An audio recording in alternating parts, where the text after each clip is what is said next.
Hello again, everybody, and welcome to the Experience Maker Show.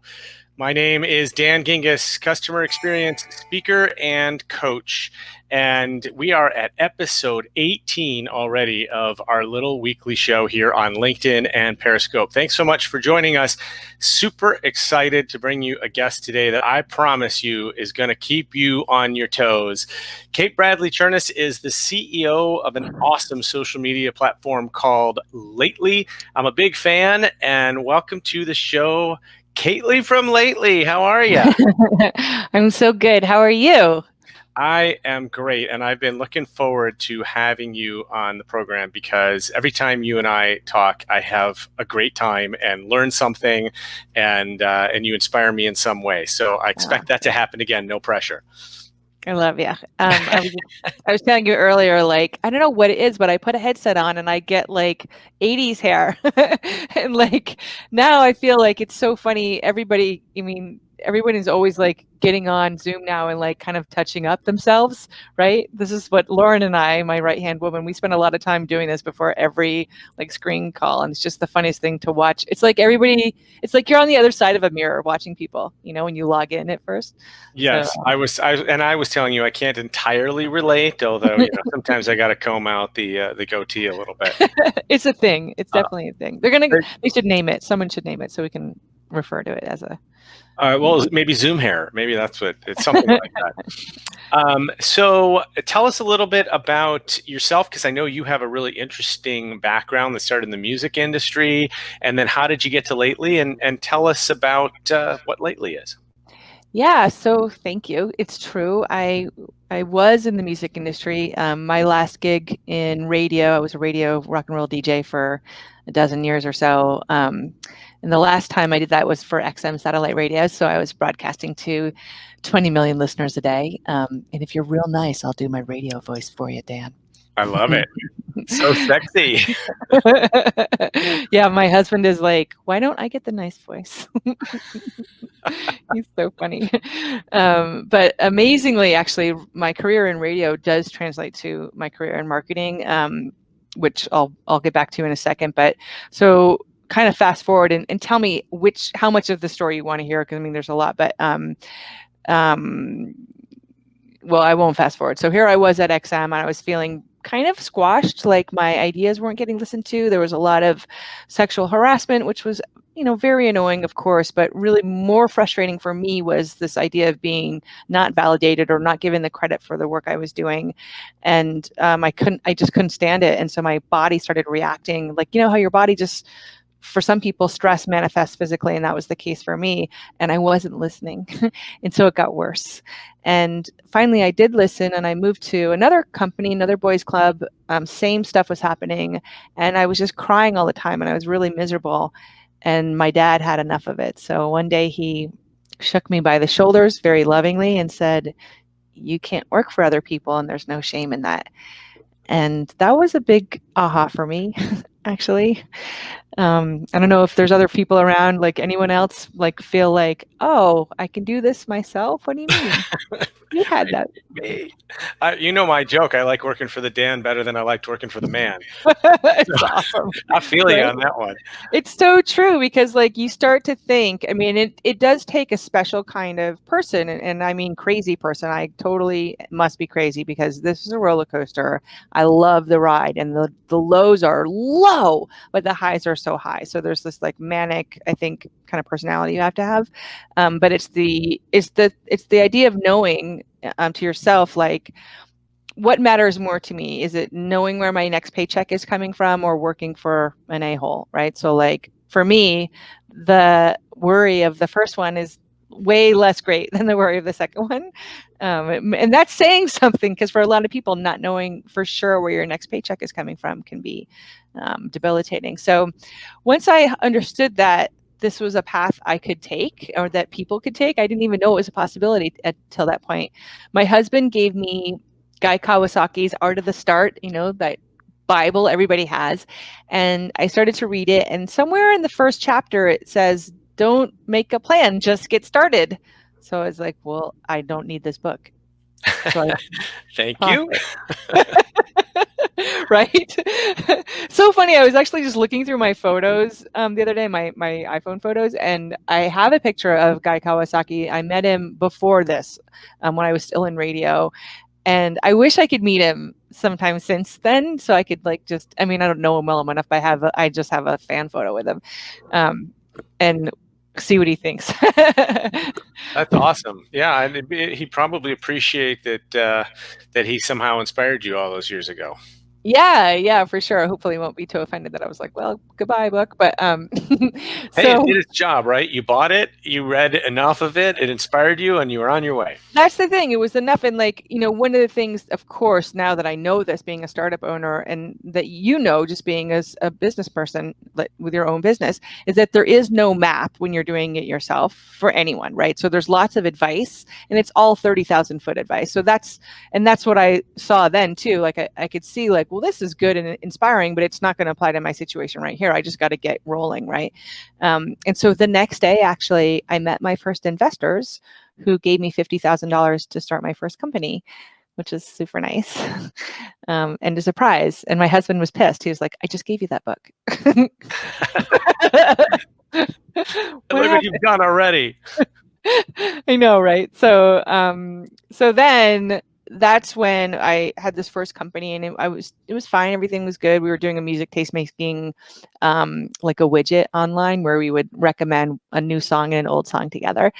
And as I was marketing that, someone else came along and said, "Hey, you're really good at marketing. We'd like to pay you a lot of money to consult us." And they put me on the Walmart project.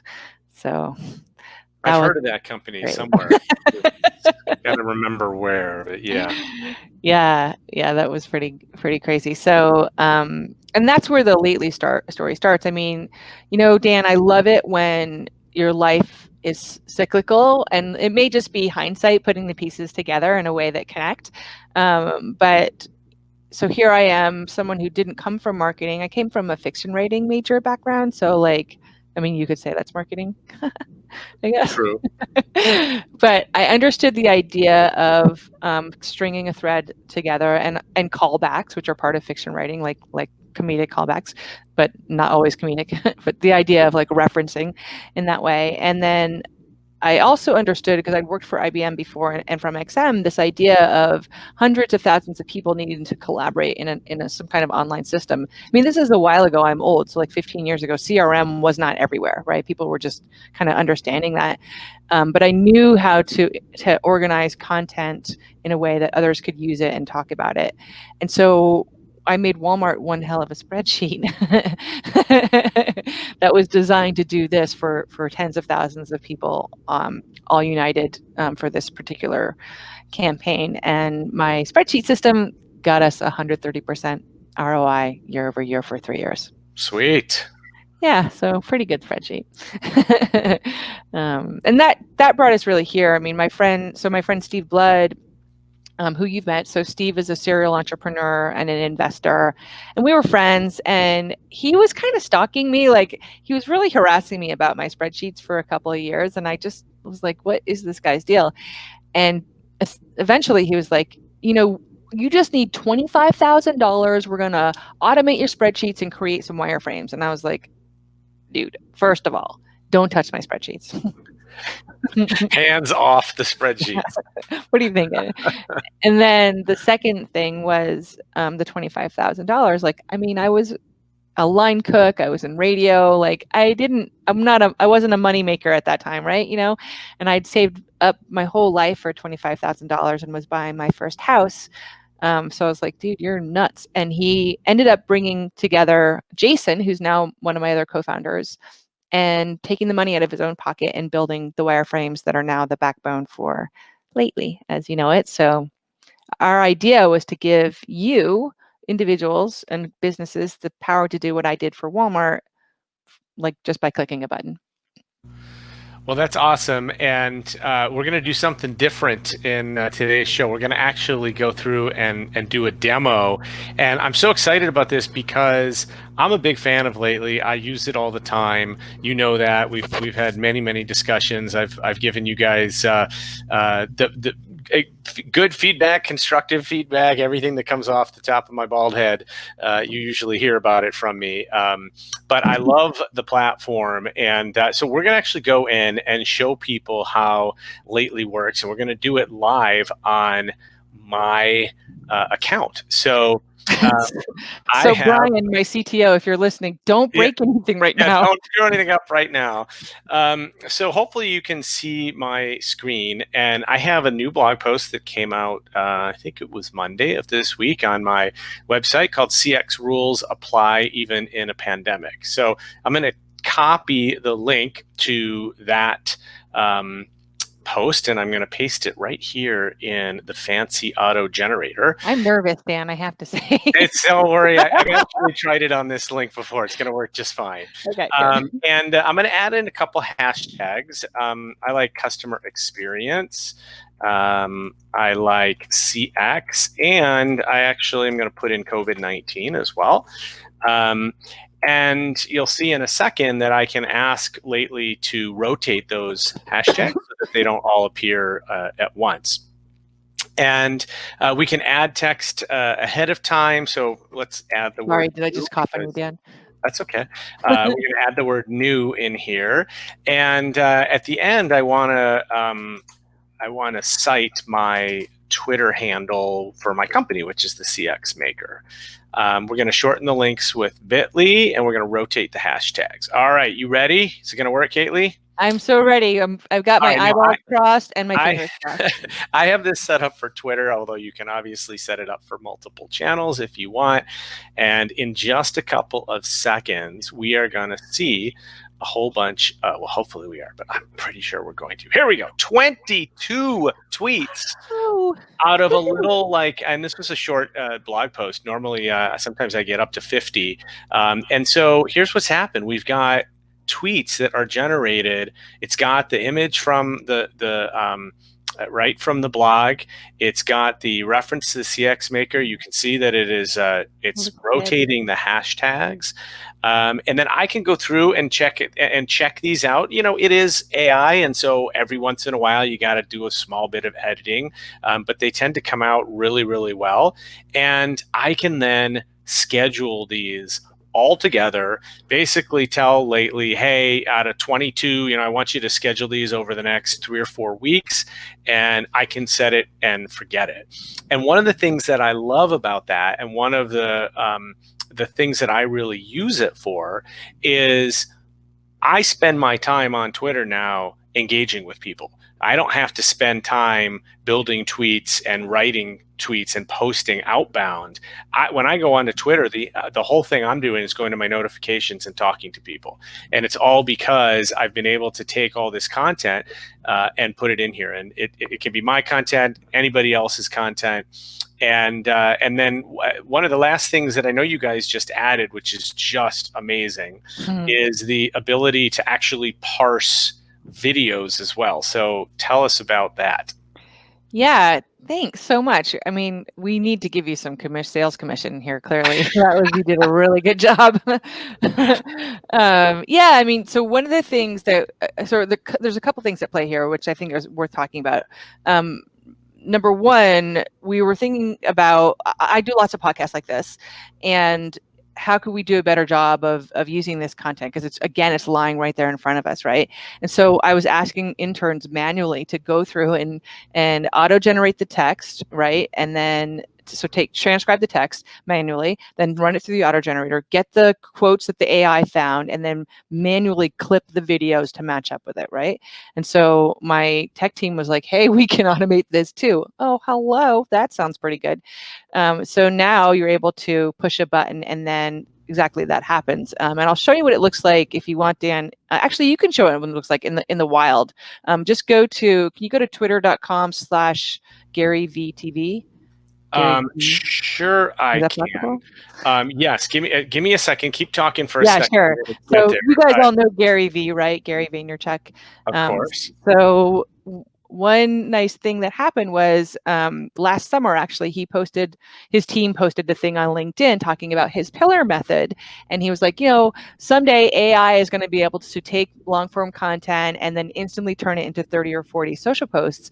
And Katie Jordan, who works on my social team, saw that and was like, hey, Team Lately, look at this. And so we all piled on.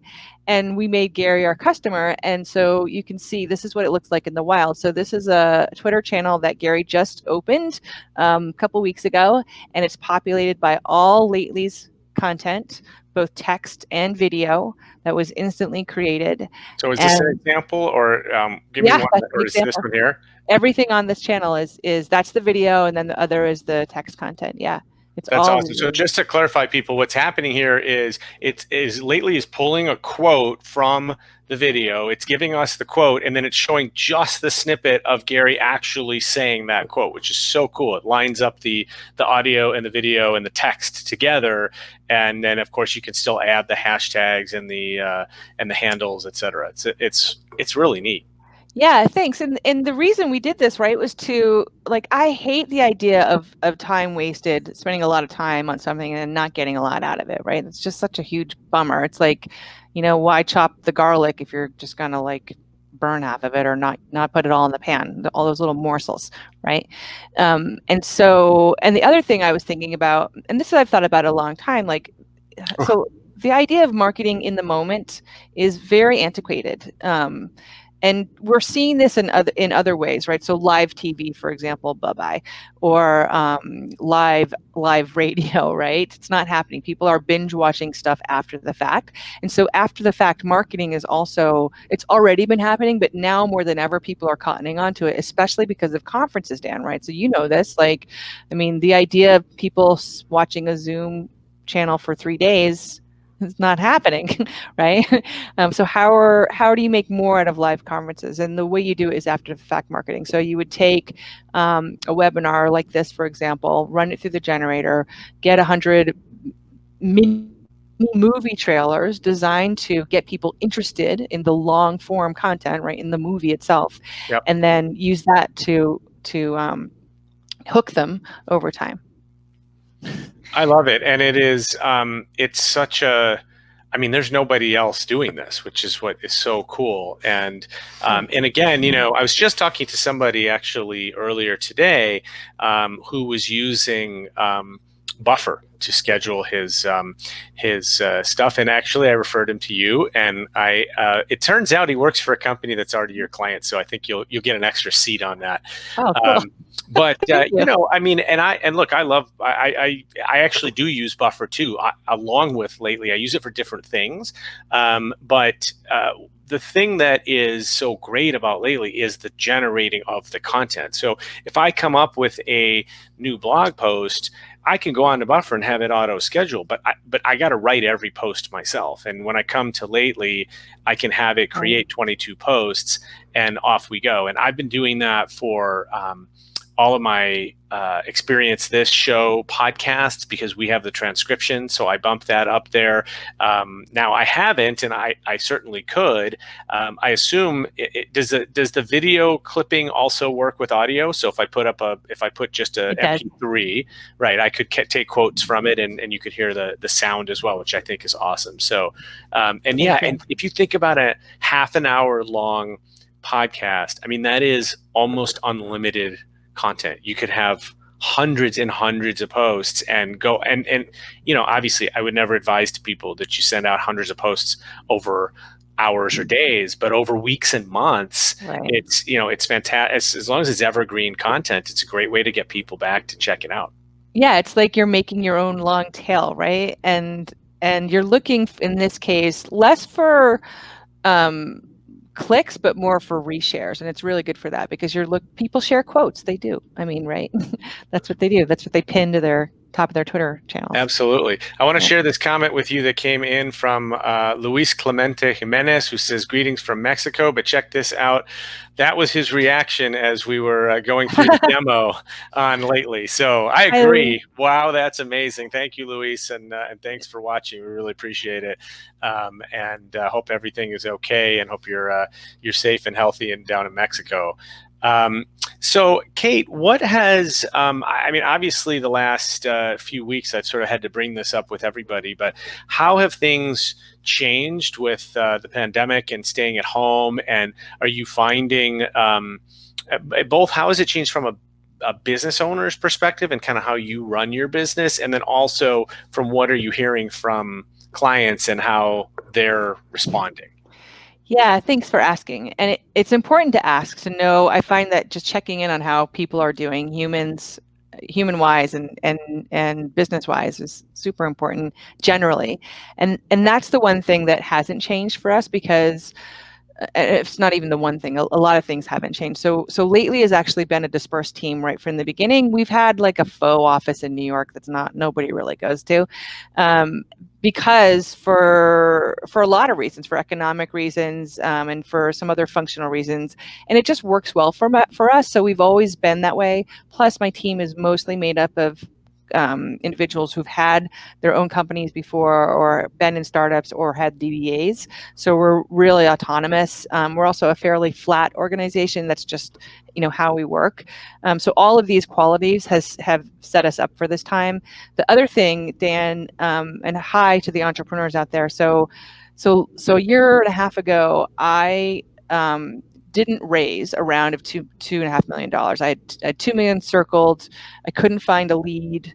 I got really frustrated by it. That was about the time where that article came out that said female entrepreneurs only get 2% of all of venture funding, right? And here Wow. so I have to work 98% harder than my male counterparts, right? And I had some of my investors tell me that I should have a male do the fundraising for me, and I was like, "Hey, go suck it." Well, Um, and also because they clearly don't know you, since you're the hardest working woman in show business that I've Thank ever met. you. And so, I mean, you are. I've gotten texts and emails from Kate at all hours of the night, and it's like you somehow never sleep and are always going. So it's one of the things I like about you. Thanks. Yeah, I'm addicted to it, right? I mean, I want it to work, and I know it will, right? And so here I was, pretty broken at that time. I also had a car accident at the same time, and someone else injured me terribly. And so I had all these things happening. And so I didn't raise the round. And so we went into cockroach mode as a team. We dropped our burn from $100,000 to $10,000. Didn't lose any team members except one to grad school. Testament to my team. They're really amazing, but also testament to me. I'm not an asshole. Like, right? We work hard on making that kind of culture here. And so we Sorry doubled. to the Twitter and LinkedIn censors, but Yes, sorry. bleep. So I said grass. I don't know what you're talking about. So here we go, and we've got our burn is low. People aren't getting paid. We're doubling our sales. We're landing Gary V, AB and Bev, SAP, all these things. And then we got into the summer, and I thought, and I was already running on empty, right? But here came this opportunity to go to launch with Jason Calacanis, who's one of the most famous investors in Silicon Valley, and we got in, which is huge. They have like a 1% acceptance rate, I think. And so I say, okay, I'm going to go to California once a week for the next 4 months. I'm going to pitch. It's a demo day every week, so you have to have a new pitch. Wow. I mean, it takes a lot. This is huge work, right? And you're not doing all your other jobs as the CEO or my job as a wife, right? All those other things have to go away. And I'm already running on empty, so I still put the gas up to 100, did this thing, and here we are, end of January, graduate top of the class. COVID is breathing down our necks, but we don't really know it yet. And I've got $4 million circled, and I'm ready to close my round of $2.5 million. So I'm oversubscribed. I've got a term sheet. I've got others coming. Life is looking so good. Boom, the world explodes. And that's when I spoke to you, actually. We were scheduled to do this before, and I melted. I thought I found the end of my rope last year. Apparently I had not. You were still being tested, apparently, by the universe. Yeah, and I was just talking to my friend Cami Gilder about this yesterday, and I didn't realize how painful it still was for me. But in my mind, my perception still is, not only did I fail once, but I failed twice, right?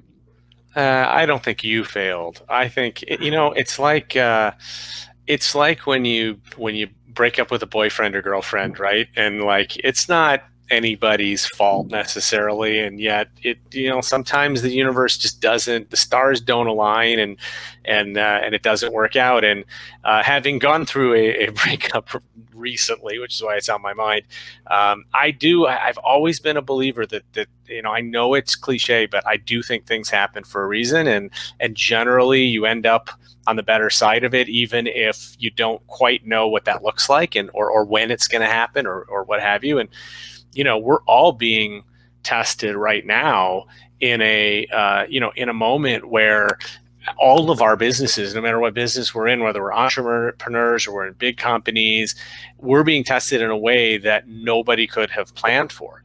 And I remember when I was in corporate America and I had to sit through business continuity planning meetings, and I remember those meetings, and people were like, "Oh, come on, a pandemic? Really? That's never going to happen. A terrorist attack? No, that couldn't happen here. Riots in the street? No, not in the United States." And so the BCP process was just sort of this like check the box thing. Yeah. And I think that so many companies realized in about, I don't know, second week of March, that their business continuity plan, that their PR crisis plan were terrible. We're not usable, and they had to start over, right? Yeah. And so what a challenge that's been. My prediction is that when we get out of this, much like compliance people were the most sought after employees after the last recession in 2008, especially in the banking and insurance industries, there were companies that were by far had more compliance employees than marketing employees. I think when this is all over, that's going to be true of business continuity planning. That if you are a BCP person right now, you should be asking for a doubling of your salary, and if not, get out and go somewhere, because someone's going to pay that to you. And so it's. Here's what I know about you. You are an absolute all-star entrepreneur, one of the most inspiring I've ever met, and you have a kick-ass product. And I always talk, I love customer experience. You can't have customer experience until you have a product or service that people actually want. And so you've done the hard part in that you have this amazing product. So I am, as you know, I'm a believer long-term.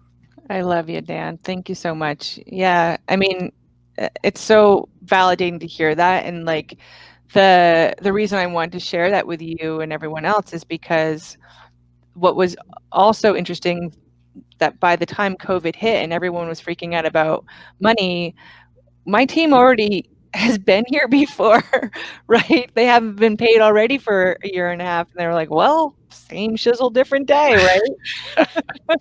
Yeah. So that was kind of lucky for us, honestly.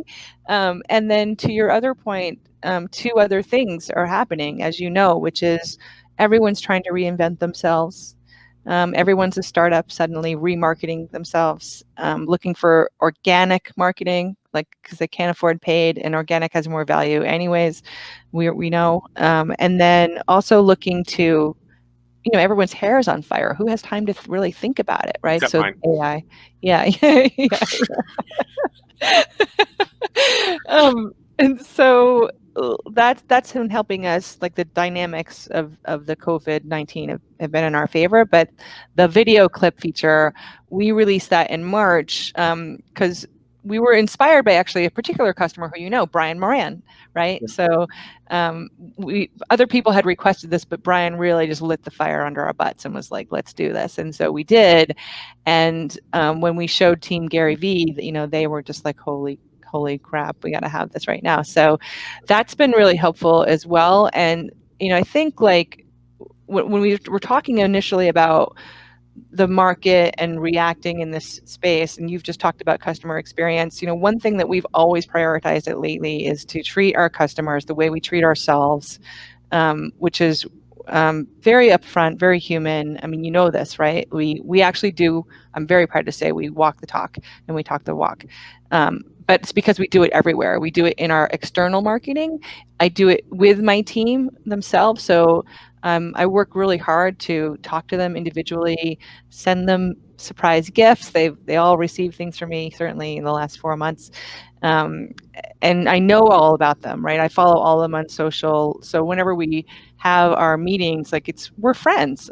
These people come to my house, as you know, and all sleep in the living room together once a year, and we make a meal and we do something wild and fun together.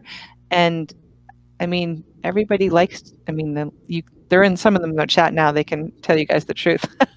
If they don't like it, I'd be surprised to know, but it seems like a really good thing. And that's just about caring. I care what they think, and it teaches us to do it on the outside, is right, to care what our customer thinks. And so if you care what your customer thinks and you're doing that all the time, marketing to them in a pandemic is no different, right? Absolutely. And I would add to that, what I said before about what Lately allows me to do is spend time engaging. And right now, that's what customers want. I mean, they want engagement. They want human interaction. I've been saying that, consumers today are looking for calm and confidence, and they're not getting it from the media. They're not getting it from the government. They're not even getting it from their family necessarily, because they're either living with them and can't stand them anymore or are not living with them and just missing them. And so where do we look for this calm and confidence? We look, I think, at the companies that we do business with, and we want to make sure that they're still, when they look stable and confident, then we feel better about that. And one of the things I love about your company is, you're right, you guys, the language that you use to your customers is always super friendly, and even some of the UX on the actual site, the login page and stuff like that, is very friendly and not corporate speak, which I really like. And then I would say one other thing, and we're going to have to end pretty soon because we're a little bit over, but that's okay, is I think a testament to you as a leader is I'm looking at the comments that we're getting here in the stream, and I see Lauren, and I see Chris, and I see Katie, and like, your team shows up all the time. And these are the same people that you were talking about that either haven't been paid for a while or have had to take less. And but you've got a team of all-stars around you that also really believe in what you're doing, and that's why I know you're coming out on the right end of this. Yeah, it's like that Wilco song where the lyrics are, "Here I come with all my friends," right? Like they make me the team. Well, I wanted to say one last thing, which is Sure. what you touched on, the calm and the confidence. Right away when this happened, I posted in our Slack channel that Lately would be a place for calm and for safety. And I didn't want to hear alarmist stuff. I have a sticky note on my desk that says, "Don't spread the fear," right? And I asked that of my team as well. I said, let's make this a place of calm. If you guys want to freak out, you can freak out to me, but together here, I want to see solid news stories. I just don't want any wackiness. I want you guys to feel like you can escape from it all. Here at work, and they've been great at doing it. That's hard to do, but even Chris Bro will tell you he had COVID, right? So talk about someone who has the right to freak out, and like, he told me that he even felt that Lately was a safe place to be, like an escape from all the madness, right? That's awesome. Well, Chris, we hope you are on the mend and on the other Yes. side of it, and thinking of you during this time. And Kately from Lately, I could sit and talk to you for hours more because you are so much fun. And again, I'll end where I started, which is I so admire you and what you're doing as an entrepreneur and a business leader. And guys, go out and try. I'm going to put this back on the screen again. Go to www.trylately.com. And if you are somebody that is either posting a lot in social media already or want to get better at that and grow your following and grow your influence, this is a product that you absolutely want to try. And I use it myself. Kately is not paying me to say this. I'm just a big fan and a user and a recommender. So definitely check it out. And Kately, thank you for taking time out of your day to talk with me today. Virtual hugs. And thank you all also for watching. And next week we are going to have another good female friend of mine, Lauren Fast, who is the branding digital social strategist for her company called Atomic Revenue. She's also a CX fan like me, and a very interesting person that I think will have a really fun conversation. So thank you so much for being here on the Experience Maker. And we will see you next week, always Thursday, 4 p.m., live on LinkedIn and Periscope. We'll see you next week. Thanks so much.